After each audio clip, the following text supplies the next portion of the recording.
आहार निद्रा भय, भय मतलब फियरफुलनेस। हम भी डरे हुए, वो भी डरता है। हम डरे हैं, अपने लिए सिक्योरिटी रखते हैं, राइफल रखते हैं, गार्ड रखते हैं, कितना आडंबर रचाते हैं। वो वायर का फेंसिंग करते हैं, एक बड़ा बड़ा गेट लगाते हैं, डॉग रखते हैं। किस लिए? जस्ट टू प्रोटेक्ट अस।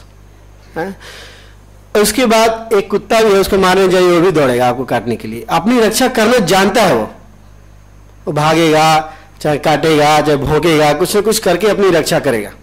क्योंकि रक्षा करने की प्रवृत्ति जो है वो दोनों में बराबर है। मैथुनम च, पशु भी मैथुन करता है, मनुष्य भी मैथुन करता है। संतान उत्पत्ति करने का जो क्रिया है पशुओं में भी है, मनुष्य में भी है। पशु में ज्यादा है मनुष्यों से। इन चारों विधि है, ये पशु में बल्कि ज्यादा है मनुष्य से। खाने का, सोने का, और अपनी रक्षा करने का, और संतान उत्पन्न करने का। ये तो समान हुआ। आहार निद्रा भय मैथुनम च समान एतद पशु भी नारायण। फिर मनुष्य अलग कैसे हुआ? हम लोग चाहे कुछ भी पढ़ जाए, पीएचडी हो जाए, और पीएचडी तो हाईएस्ट एजुकेशन है, वो आदमी करता क्या है? आहार निद्रा भय मैथुन, इससे अलावा कुछ नहीं करता है वो इस संसार में अगर देखा जाए तो। फिर वो श्रेष्ठ कैसे हुआ? वो मनुष्य से, वो एनिमल से श्रेष्ठ कैसे हुआ? कहा जाता है कि धर्मे ही नर पशु भी समान। आहार निद्रा भय मैथुनम च समान तद पशु भी नारायणाम। धर्मे ये को अधिको विशेष। उस मनुष्य में धर्म है, वो धर्म के बारे में समझ सकता है, पशु नहीं समझ सकते हैं। हम लोग यहाँ पर बोल रहे हैं, कोई सुन रहा है। अगर हमें पशु होते तो नहीं होता है काम। मनुष्य है, ये सोच रहे हैं कि एक आदमी बोल रहा है, हमको सुनना है, बैठ के हम सुन रहे हैं। ये केवल मनुष्य कर सकता है। तो धर्म करेगा मनुष्य। आप यदि अपने शास्त्रों को पढ़िए, हमारे जो वैदिक ग्रंथ हैं, बहुत साइंटिफिक ढंग से इसको बताया गया है, एक के बाद एक। ये तो जब हम नहीं जानते हैं कोई चीज, तब उसे अरे कोई आपको कुछ आके बोल देगा, आप मान लेंगे, क्योंकि आपको कुछ पता नहीं है। कोई आकर आपको कह दे कि कृष्ण भगवान नहीं है, काली जी भगवान है, तो आप अगर मालूम नहीं होगा तो कहेंगे ठीक है। कोई आगे कहेगा काली जी भगवान नहीं है भाई, शिव जी भगवान है, वो भी मान लेंगे। लेकिन जो व्यक्ति जानता है, जो इसको साइंटिफिक ढंग से स्टडी किया है, वो कैसे मानेगा? धर्म का विचार मनुष्य कर सकता है, पशु नहीं कर सकते। यही एकमात्र गुण जो है मनुष्य को श्रेष्ठ बनाता है पशुओं से। हमारे अंदर विचार है कि हमारे पिता हैं, माता हैं, मेरी पत्नी है, भाई है, संबंधी, परिवार, देश, समाज, जाति। पशु में ऐसा कुछ नहीं है। लेकिन शास्त्र कहता है कि यदि ये सब किसी मनुष्य में नहीं है तो धर्म नहीं नर पशु भी समानाम। वो मनुष्य भी पशु है अगर उसके अंदर धर्म नहीं है तो। द्विपाद पशु, दो पैर वाला पशु। अब इस बात को गीता के आधार पे हम लोग देखें। जैसे हम बात कर रहे थे कि भगवान का जो मैनेजमेंट है वो शाश्वत है, और इस मैनेजमेंट को जो संसार में हम लोग मैनेज कर रहे हैं, जो पढ़ रहे हैं, चाहे जो कुछ भी है, इसको ठीक उसके साथ जोड़ करके उसका अनुसरण करना पड़ेगा, अन्यथा इस मैनेजमेंट का कोई अर्थ नहीं। यदि शाश्वत मैनेजमेंट के साथ हम नहीं चलेंगे तो इस टेम्परेरी मैनेजमेंट का कोई अर्थ ही नहीं है। It's only waste of time. उसके साथ जोड़ना ही पड़ेगा। भगवान कहते हैं शास्त्र विधि उत्सर्जे वर्तते काम कारत न सिद्धि वापनोति न सुखम न पराम गति। जो शास्त्र के विधि के अनुसार नहीं चलता है उसके लिए गीता में बताया गया है। यह शास्त्र विधि उत्सृजम छोड़ देता, वर्तते काम कारत अपने मन से करता है, स्पेकुलेशन करता है। उस व्यक्ति को न सुखम न परम गति न सिद्धि, कुछ नहीं मिलता है। न सिद्धि मिलेगा, न परम गति को प्राप्त होता है, न इस संसार में सुख मिलेगा। लेकिन ये सिर्फ कहने की बात नहीं है। इसको मान लीजिए हम आए कह दिए, जो भी वक्ता हैं बोल दिए और आप लोग सुन लिए, तो ये तो सिर्फ थ्योरी हुआ। तो थ्योरी से ज्यादा लाभ होता नहीं है। इसको प्रैक्टिकल में करना पड़ेगा, प्रैक्टिकल होना पड़ेगा इसके लिए। ये जीवन, मनुष्य का जीवन जो प्राप्त हुआ है, इसमें व्यक्ति रिसर्च करता है, जीवन भर रिसर्च करते रहता है, जीवन भर।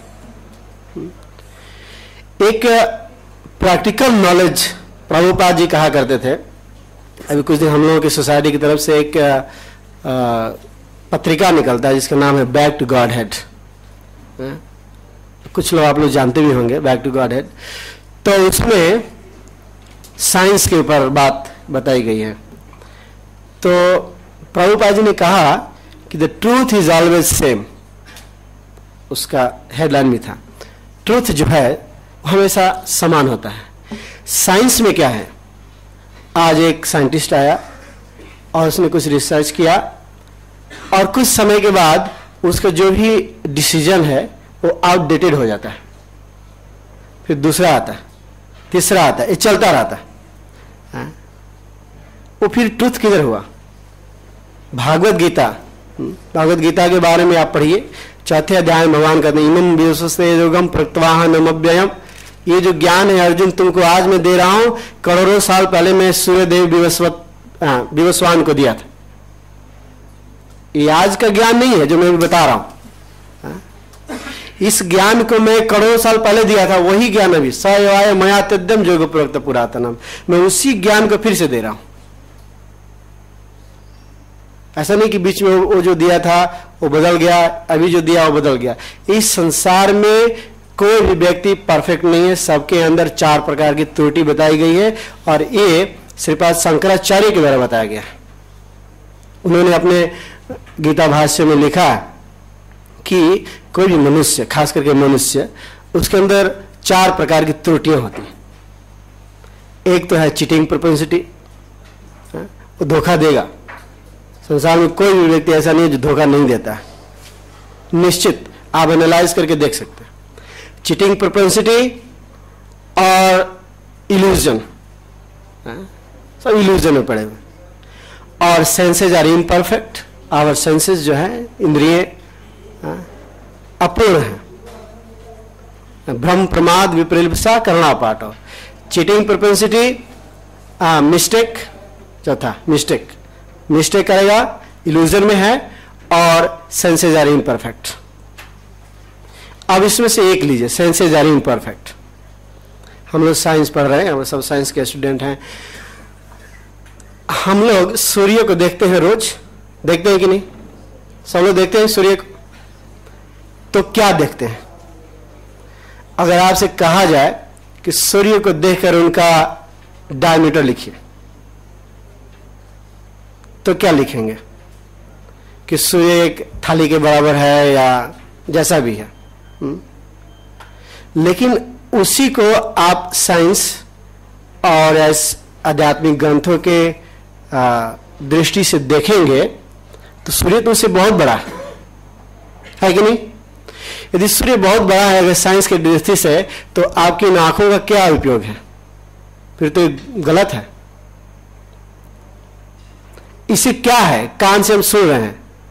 आप, अभी मैं हिंदी बोल रहा हूं, सब लोग अंग्रेजी बोल रहे थे, आप सब लोग समझ रहे हैं, सुन रहे हैं।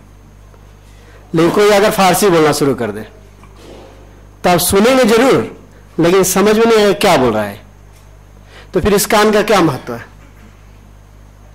कोई अगर उर्दू बोलने लगे, कोई अगर स्वाहिली बोलने लगे, क्रियोल बोलने लगे, तो आप क्या करेंगे? कितने सारे भाषाएं हैं, थाउजेंड्स ऑफ लैंग्वेज। तो इस कान का, इस सेंसेस का क्या उपयोग है? इम्परफेक्ट, परफेक्ट नहीं है हमारा सेंसेस। और जो परफेक्ट नहीं है, इसी इम्परफेक्ट सेंसेस से हम सब काम करते हैं। इस उपनिषद में कहा गया है ओम पूर्णमदः पूर्णमिदं पूर्णस्य मुदच्यते पुनस्य पूर्णमादाय पुण्यमेवावशिष्यते। ओनली जो भगवान है, जो सुप्रीम पर्सनालिटी ऑफ गॉड है, जिसको कहा जाता है, वही व्यक्ति परफेक्ट है। इसके अलावा विश्व ब्रह्मांड में कोई भी परफेक्ट नहीं है। तो यदि हम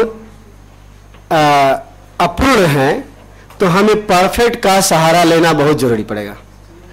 नहीं तो हम जो कुछ भी करेंगे, भले ही लाइब्रेरी में भरा हुआ बड़ा बड़ा किताब रखा हुआ है, बड़े बड़े ग्रंथ, आप उसको जाकर एनालाइज कीजिए, सब अपूर्ण है, क्योंकि वो सब अपूर्ण इंद्रियों से किया गया है। अगर इस संसार के बारे में लिखा गया है तो संसार तो परिवर्तनशील है, बदलता रहता है। तो आज आपने जो लिखा, आगे चल के डार्विन का थ्योरी आया कि हमारे एंसेस्टर जो हैं बंदर थे कि क्या थे, उसके बाद दूसरा कोई आया वाला नहीं। प्रभुपाद जी कह रहे थे कि तुम्हारे एंसेस्टर बंदर होंगे, हमारे एंसेस्टर तो देवता है, हमारे पूर्वज देवता हैं। बदलता रहता है, संसार परिवर्तनशील है, बदलता रहता है, इसलिए हमको परफेक्ट का सहारा लेना बहुत जरूरी है। तो इस प्रकार से अध्यात्म का सहारा लिए बगैर अगर हम इस संसार को भी समझना चाहेंगे तो वह ज्ञान हमारा अपूर्ण रह जाएगा। भगवत गीता जो है भगवान के मुखारविंद से निकला हुआ है, इसका सहारा लेना चाहिए। अब ऐसा नहीं है कि भगवत गीता सिर्फ हिंदुओं के लिए है। भगवत गीता में बताया गया है शरीर और आत्मा के बारे में, कर्म काल, इसके बारे में बताया गया। 5 वस्तुओं पे चर्चा की गई है भगवत गीता में, आत्मा, परमात्मा, काल, कर्म और एक प्रकृति।